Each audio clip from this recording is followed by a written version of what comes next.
ಇವರು ಹಲವಾರು ಬುಕ್ಗಳು ಬರೆದಿದ್ದಾರೆ. ಕನ್ನಡದಲ್ಲೂ ಬರೆದಿದ್ದಾರೆ, ನಮ್ಮ ವಿಶೇಷಗಳ ಬಗ್ಗೆ ಇಂಗ್ಲೀಷಲ್ಲೂ ಬರೆದಿದ್ದಾರೆ.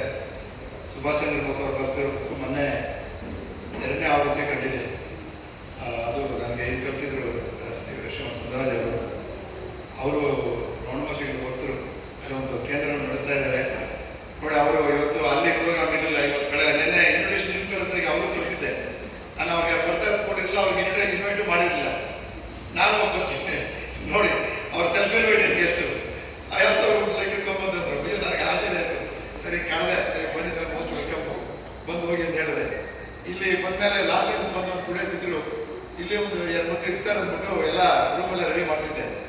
ಆಮೇಲೆ ಬೆಳಗ್ಗೆ 5 ಗಂಟೆಗೆ ಬಿಟ್ಟು 9:45ಗೆ ಬಂದು ಸ್ಟೇಷನ್ಗೆ ಅಲ್ಲಿಂದ ಟ್ಯಾಕ್ಸಿ ಮಾಡ್ಕೊಂಡು ಇಲ್ಲಿ ಬಂದಿದ್ದಾರೆ. ಪುನಃ ನಾನು ಇರ್ತಾರೆ ಒಂದು 3 ಡೇಸ್ ಇರ್ತಾರೆ, ರೌಂಡ್ ಎಲ್ಲ ಸ್ವಲ್ಪ ಒಂದಷ್ಟು ಬುಕ್ಸ್ ಎಲ್ಲ ಪ್ರಿಂಟ್ ಮಾಡಬೇಕಾಗಿತ್ತು, ಒಂದು ಸಣ್ಣ ಪುಸ್ತಕಗಳು ಬರ್ಸೋಣ ಅಂತ ಹೇಳಿ ಯೋಚನೆ ಮಾಡಿಕೊಂಡು ರೂಮ್ ಎಲ್ಲ ರೆಡಿ ಮಾಡಿಸಿ ಕೂತಿದ್ದೆ.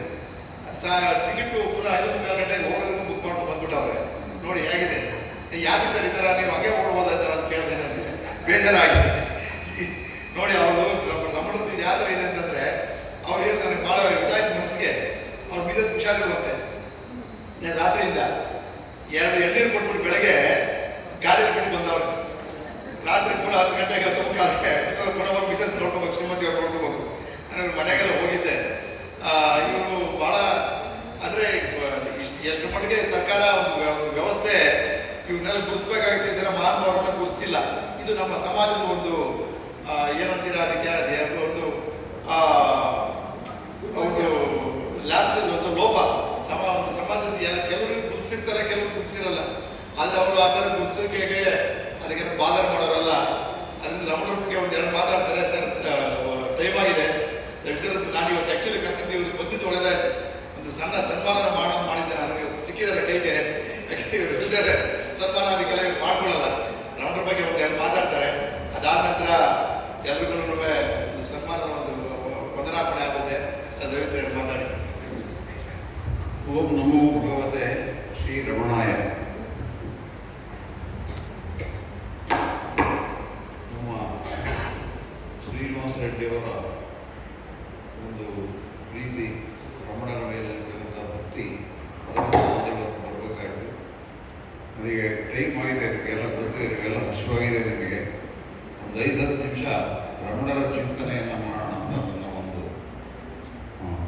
5 ನಿಮಿಷ ಅಂತ ಹೇಳಿದ್ದಾರೆ. 5 ನಿಮಿಷದಲ್ಲೇ ಮುಗಿಸ್ತೇನೆ.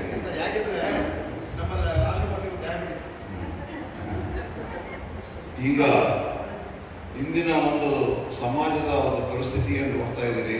ಎಲ್ಲ ಕಡೆ ಯುದ್ಧದ ವಾತಾವರಣ ಬರ್ತಾ ಇದೆ. ನಮ್ಮ ಇಡೀ ಪ್ರಪಂಚದಲ್ಲಿ ಅನಿಶ್ಚಿತತೆ ಮೂಡಿ ಬರ್ತಾ ಇದೆ. ಇವತ್ತೇನಾಗುತ್ತೆ, ನಾಳೆ ಆಗುತ್ತೆ ಅಂತಕ್ಕಂಥ ಒಂದು ಆತಂಕದಲ್ಲಿ ನಾವಿದ್ದೇವೆ. ಈ ಆತಂಕಕ್ಕೆ ರಮಣ ಮಹರ್ಷಿಗಳು ಒಂದು ಸರಿಯಾದ ಮುಲಾಮನ್ನು ನೀಡಿದ್ದಾರೆ. ಆ ಮುಲಾಮ್ ಯಾವುದಪ್ಪ ಅಂದರೆ, ನೀನು ಆತ್ಮದರ್ಶನವನ್ನು ಮಾಡುವಂಥ. ಆತ್ಮದರ್ಶನ ಮಾಡ್ತಕ್ಕಂಥದ್ದು ಅಷ್ಟು ಸುಲಭ ಅಲ್ಲ. 1850ರಿಂದ 1950 ಒಂದು 100 ವರ್ಷ ಏನು ಅವಧಿ ಇದೆ, ಆ ಅವಧಿಯಲ್ಲಿ 4 ಜನ ಮಹಾಪುರುಷರು ನಮ್ಮ ದೇಶದಲ್ಲಿ ಜನಿಸಿದರು. ಅದರಲ್ಲಿ ಮೊದಲನೆಯವರು ರಾಮಕೃಷ್ಣ ಪರಮಹಂಸರು, 2ನೇವರು ಮಹಾತ್ಮ ಗಾಂಧಿಯವರು, 3ನೇವರು ಅರವಿಂದರು, 4ನೇವರು ನಮ್ಮ ರಮಣ ಮಹರ್ಷಿಗಳು.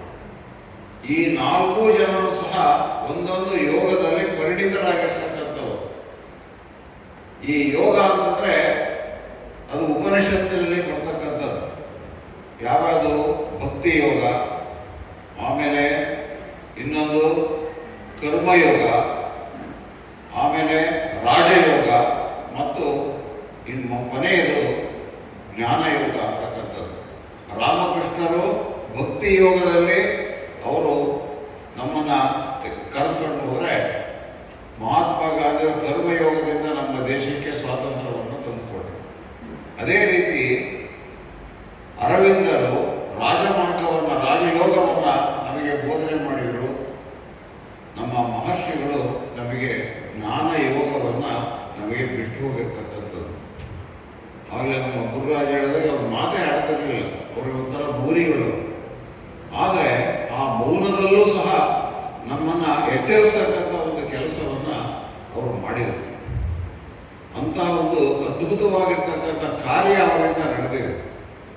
ಅದು ಯಾವುದಪ್ಪ ಅಂತಂದರೆ, ಇಡೀ ಉಪನಿಷತ್ತಿನ ಸಾರವನ್ನು ಹೇಳ್ತಕ್ಕಂಥದ್ದು ಅವರ ಒಂದು ಉಪದೇಶ ಸಾರ ಅಂತಕ್ಕಂಥ 30 ಶ್ಲೋಕಗಳ ಒಂದು ಸರಮಾಲೆ. ಅದು ಎಷ್ಟು ಸೊಗಸಾಗಿರ್ತಕ್ಕಂತಹ ಒಂದು ಶ್ಲೋಕಗಳನ್ನು ನಮಗೆ ಬಿಟ್ಟು ಹೋಗಿದ್ದಾರೆ ಅಂತಂದರೆ, ಆ 30 ಶ್ಲೋಕಗಳನ್ನು ನಾವು ಪ್ರತಿನಿತ್ಯ ಪಠನೆ ಮಾಡಿದರೆ ಇಡೀ ಉಪನಿಷತ್ತುಗಳನ್ನು ಓದಿದಂತಹ ಒಂದು ಅನುಭವ ಆಗುತ್ತೆ. ಮತ್ತು ನಾವು ಯಾವ ರೀತಿ ಇರಬೇಕು, ನಮ್ಮ ಮನಸ್ಸನ್ನು ಹೇಗೆ ನಿಯಂತ್ರಣದಲ್ಲಿ ಇಟ್ಕೊಳ್ಬೇಕು, ನಮ್ಮ ಕಾರ್ಯ ಯಾವ ರೀತಿ ಸಾಗಬೇಕು ಅಂತಕ್ಕಂಥದ್ದನ್ನು ತೋರಿಸ್ತಕ್ಕಂಥ ಒಂದು ಅದ್ಭುತವಾಗಿರ್ತಕ್ಕಂಥ ಒಂದು ಕೃತಿ ಅಂತಂದರೆ ಈ ಉಪದೇಶ ಸಾರ. ಅದನ್ನು ನಾವು ಬರಿಬೇಕು ಅಂತ ಬರೆದಿದ್ದಲ್ಲ. ಮುರುಗನಾರ್ ಅಂತ ಒಬ್ಬರು ಕವಿಗಳಿದ್ರು. ಆ ಮುರುಗನಾರ್ ಅವರು ಅನೇಕ ಶಿವಲೀಲೆಗಳನ್ನು ಬರೆದು ಅದನ್ನು ಪ್ರಸಿದ್ಧರಾಗಿರ್ತಕ್ಕಂಥ ಒಬ್ಬ ಕವಿಗಳಾಗಿದ್ದರು. ಅವರಿಗೊಂದು ಸಾರಿ ಅನ್ನಿಸ್ತು, ಶಿವ ಈ ಮಹರ್ಷಿಗಳಿಗೆ ಏನು ಉಪದೇಶ ಮಾಡಿರ್ಬೋದು, ಅದನ್ನು ಬರೆಯೋಕ್ಕಾಗಲಿಲ್ಲ. ಅವ್ರು ಬಂದು ರಮಣ ಮಹರ್ಷಿಗಳ ಹತ್ರ ಕೇಳ್ತಾರೆ, ಏನು ಶಿವ ಈ ಮಹರ್ಷಿಗಳಿಗೆ ಉಪದೇಶ ಮಾಡಿದ ಅನ್ನೋದನ್ನು ದಯವಿಟ್ಟು ನಮಗೆ ತಿಳಿಸ್ಕೊಡಿ. ಆಗ ಉದ್ಭವವಾಗಿದ್ದೇನೆ ಈ ಉಪದೇಶ ಸಾರ ಅಂತಕ್ಕಂಥದ್ದು. ಆ ಉಪದೇಶ ಸಾರದ ಪ್ರತಿಯೊಂದು ಪದವೂ ಸಹ ನಮ್ಮ ಜೀವನಕ್ಕೆ ಅತ್ಯಂತ ಅವಶ್ಯಕವಾಗಿರ್ತಕ್ಕಂಥದ್ದು.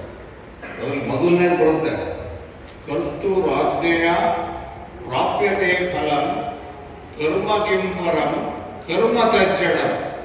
ಒಂದೊಂದು ಶ್ಲೋಕದಲ್ಲೂ ಸಹ ಒಂದು 4 ಗಂಟೆ 5 ಗಂಟೆ ಮಾತಾಡಿದ್ರು ಸವಿಯಲ್ಲ. ಈ 5 ನಿಮಿಷದಲ್ಲಿ ಏನು ಹೇಳ